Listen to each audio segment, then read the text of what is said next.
Hello বন্ধুরা, আমি আজকে আপনাদের সাথে এমন একটি ড্রামা এক্সপ্লেনেশন করতে যাচ্ছি যে ড্রামাটির নাম হলো এজেন্ট অফ অ্যাবভ।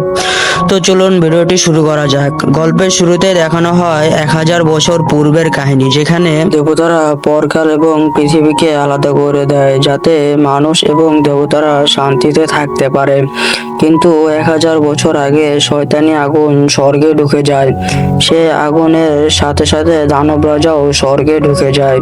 দানব রাজা তার শক্তি বাড়ানোর জন্য স্বর্গের মানুষদের খাওয়া শুরু করে।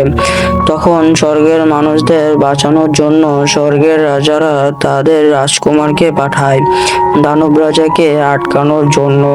রাজকুমার তাকে আটকায় এবং তাকে আবার পাতালে পাঠিয়ে দেয়। এই যুদ্ধের কারণে স্বর্গের অনেক মানুষ মারা যায়, যার ফলে স্বর্গের রাজা একটি নিয়ম বানায়।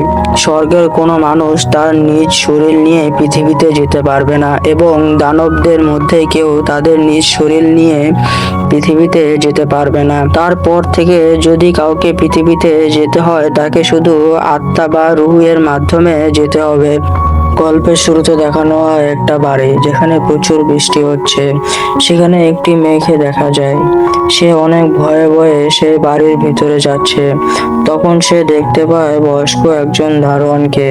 বয়স্ক লোক ঘুমানো দেখে মেয়েটি বাড়ির ভিতরে যেতে থাকে। বাড়ির ভিতরে দেখে মনে হচ্ছে 1000 বছর ধরে এখানে কোনো মানুষ থাকে না। অন্যদিকে হানচেকে দেখা যায় ভূতের সাথে লড়াই করতে। হানচে জাদুশক্তি কার্ডের সাহায্যে তাদের আটকে ফেলে এবং আটকানোর পরে জানতে পারে তাদের জাদুশক্তি দিয়ে বন্দি করে রেখেছে। হানচে তাদেরকে মুক্তি করে দিতে চায় এবং তার বদলে জানতে চায় হুচুনলাই তার থেকে কি চায়।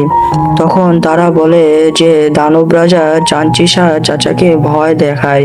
এটা বলার পরে তার সাথে তাকে আটকে নেয় এবং বলতে বারণ করে। তাদের মধ্যে একজন চাঞ্চিসার ভাতিজা আর অন্যজন তার মেয়ে। তখন কোনো কিছু না বলে হানচে তাদেরকে জাদুশক্তি থেকে মুক্তি করে দেয় এবং তাদেরকে সেখান থেকে চলে যেতে বলে। অন্যদিকে হানচে তার বাসায় চলে আসে। হানচে এর বাসায় ভূতের সাথে কিছু সাধারণ মানুষও থাকে। হানচে তার শক্তি দিয়ে সে মানুষদের তৃতীয় চোখ খুলে দেয় যাতে তারা সেই ভূতেদেরকে দেখতে পায় যাদের হানচে থাকতে দিয়েছে, যাতে সাধারণ মানুষ ভয় না পায়। হানচে তার সাথে নতুন একটা ভূতকে নিয়ে আসে। বাসায় এসে দেখতে পায় সেই মেয়েটা এখনো তার ঘরের সামনে বসে আছে। তখন বলল, 11টা বাজতে চলেছে, আমার ঘরের ভিতরে আসো। এটা বলার পরে তাকে নিয়ে ভিতরে চলে যায়। ভিতরে গিয়ে দেখা যায় হানচে এর বুকের বাম পাশে আগুন জ্বলছে। তখন হানচে আগুন কমানোর জন্য কিছু ছোট ছোট কমলের বীজ এবং কমল ফুলের জড়িবুটি দিয়ে সে আগুন কম করে। মেয়েটিকে তার কাছে আসতে নিষেধ করে। পরে অনেক কষ্ট হওয়ার কারণে বিছানায় গিয়ে পড়ে যায়। বিছানায় পড়ে যেতে সে দেখতে পায় তার বাবা মা আগুনে পুড়ে যাচ্ছে। ঘুম ভাঙার পরে হানচে তার বাড়ির ছাদে বসে সিগারেট খাওয়ার চেষ্টা করে। তখন সেখানে মানুষের রূপ ধরে এক দেবতা চলে আসে এবং তাকে সিগারেট খেতে নিষেধ করে। তখন হানচে দেবতাকে বলে, তুমি এখানে কেন এসেছো? তখন দেবতা বলে, তোর জন্য একটা খুশির খবর নিয়ে এসেছি। তখন দেবতা বলে, তুমি যে মেয়েকে অনেক ভালোবাসতে, সেই মেয়ের আজকে আবার পূর্ণজন্ম হবে। এটা শোনার পরে হানচে তার প্রিয় মানুষের সাথে কাটানো শেষ সময়ের কিছু কথা মনে করতে থাকে, যেখানে হানচে তাকে কথা দিয়েছিল পুনর্জন্ম হলে সে তাকে আবার খুঁজে নিবে। আজকে সেই দিন যেটার অপেক্ষা সে অনেক বছর ধরে করছে। হানচে যখন দেবতার কাছে জানতে চায় যে তাকে এই খবরটা দেওয়ার কারণ কি, দেবতা কিছু না বলে সেখান থেকে চলে যায়। যাওয়ার সময় বলে যায় এটা তার জন্য একটি উপহার ছিল, সে যেন মন দিয়ে তার কাজ করে। পরের দিন সকালে যখন হানচে ঘুম থেকে ওঠে, তখন সে দেখতে পায় সেই মেয়েটা এখনো তার বাসায় আছে।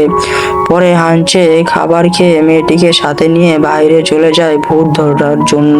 সে একটা পরিবারের তৃতীয় চোখ খুলে দেয়, যাতে তারা দেখতে পারে সেই পরিবারকে কোন ভূত বিরক্ত করছে। রাতের খাবারের সময় তাদের বাসায় খাবার টেবিলে অপেক্ষা করতে থাকে।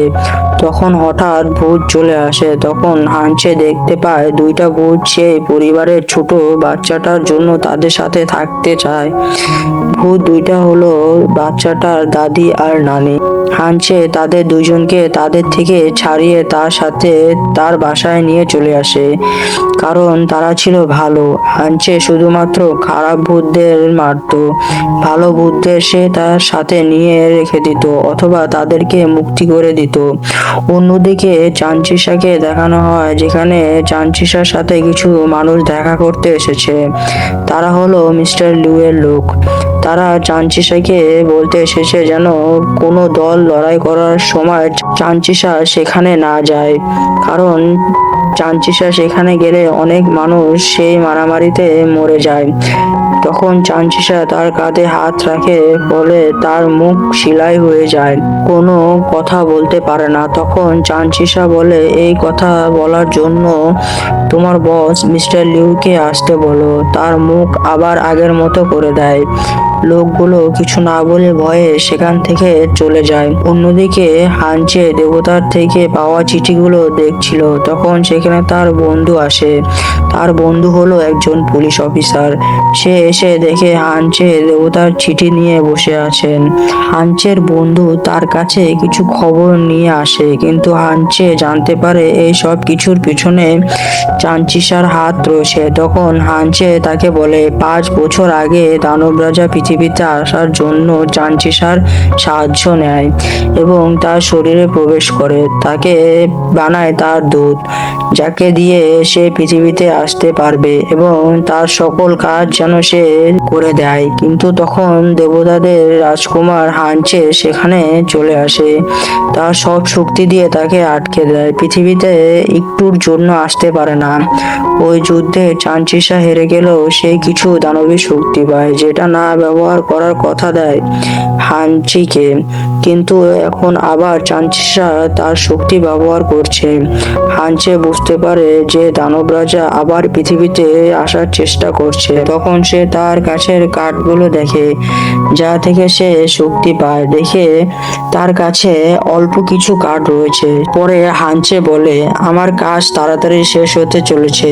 এটা বলে সে একটা পাখির গায়ে কাগজ ছুঁড়ে মারে। হঠাৎ সেখানে দেবরাজ মানুষের রূপ ধরে সেখানে চলে আসে। তখন হানচে দেবতাকে বলে, তুমি নিজে কেন দানবরাজকে মেরে ফেলছো না?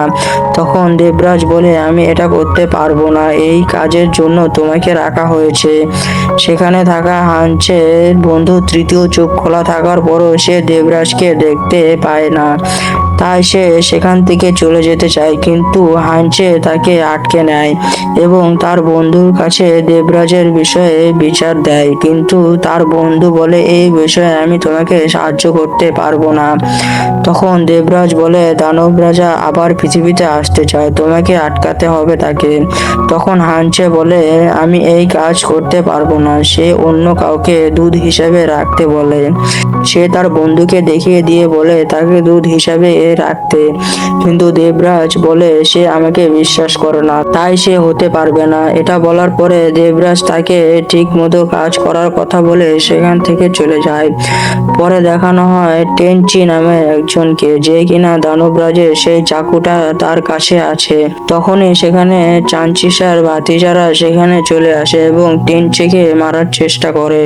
তখন টেনচা দানবরাজের চাকু দিয়ে সাদা জনকে মেরে ফেলে এবং অন্য জনকে আবার কালো জাদু দিয়ে নিজের বশে করে নেয়, তাকে নতুন আরেকটি কাজে পাঠিয়ে দেয়। তারপরে সে একটি সিগারেট ধরায় এবং তার ধোঁয়ার মাধ্যম থেকে দানবরাজের একটা ছায়া চলে আসে, যেটার মাধ্যমে দানবরাজের সাথে কথা বলা যায়। দানবরাজ তাকে বলে চাঞ্চিসা তাকে মুক্তি করতে পারে না, সে যদি তাকে মুক্তি করতে পারে তবে যা চাইবে তাই করতে পারবে। এটা বলে সে চলে যায়।